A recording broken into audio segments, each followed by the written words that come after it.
ये संध्या आरती जिसे कालिदास ने सराहा है अत्यंत महत्वपूर्ण है, क्योंकि ये वो प्रहर है जब सभी देवी देवता गंधर्व यहाँ उपस्थित होते हैं।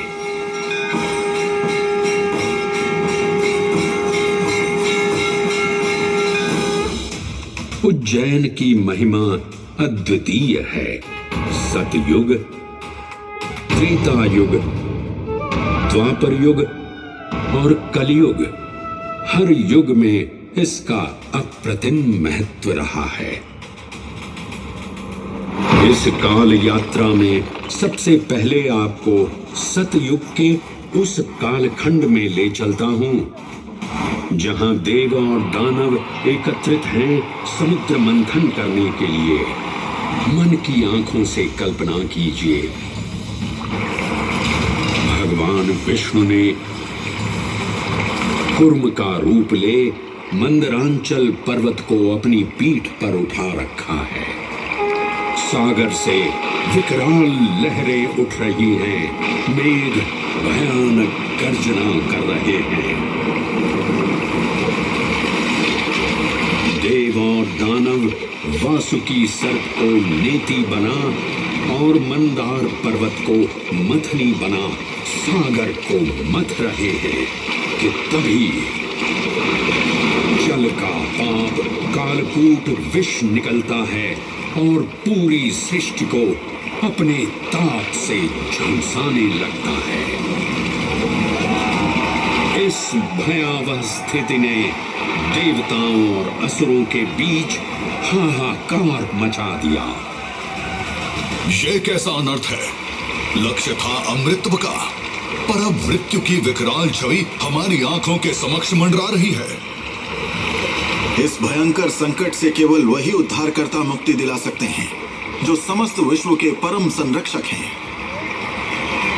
तभी सब महादेव की शरण में जाते हैं और पुकार लगाते हैं, ओम नमो भगवते रुद्राय।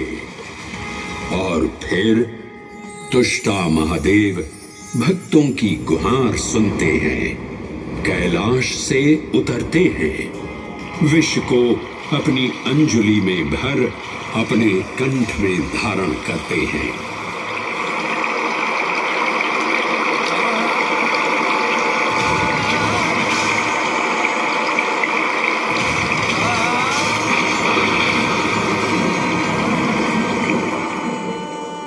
अंततो गत्वा सागर मंथन से अमृत कलश प्रकट होता है। जैसे ही अमृत प्रकट हुआ, दानवों ने इसे केवल अपने आधिपत्य में लेने की आकांक्षा प्रकट की और संघर्ष छिड़ गया। आज यदि हम इस अमृत को प्राप्त कर सकें, तो हम देवताओं पर हमेशा के लिए प्रभुत्व स्थापित कर पाएंगे। अमृत अपात्र हाथों में ना जा पाए, क्योंकि ये अपनी शक्ति का असीम दुरुपयोग करेंगे। इस अराजकता के परिणाम स्वरूप अमृत की कुछ बूंदें छलकी और पृथ्वी तक पहुंच गई। 4 स्थलों पर स्पर्श हुआ इन बूंदों का, हरिद्वार, प्रयागराज,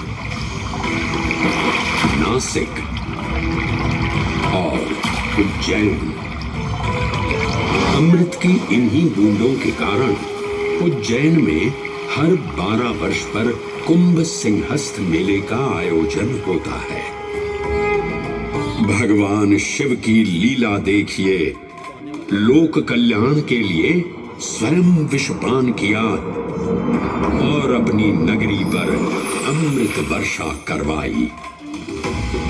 अमृत की पावन बूंदों से अभिसिंचित ये दिव्य उज्जैन भूमि रामायण के पृष्ठों में भी सम्मिलित हुई। सतयुग के बाद त्रेता युग में माता सीता की खोज में वानर सेना का यहाँ आगमन हुआ।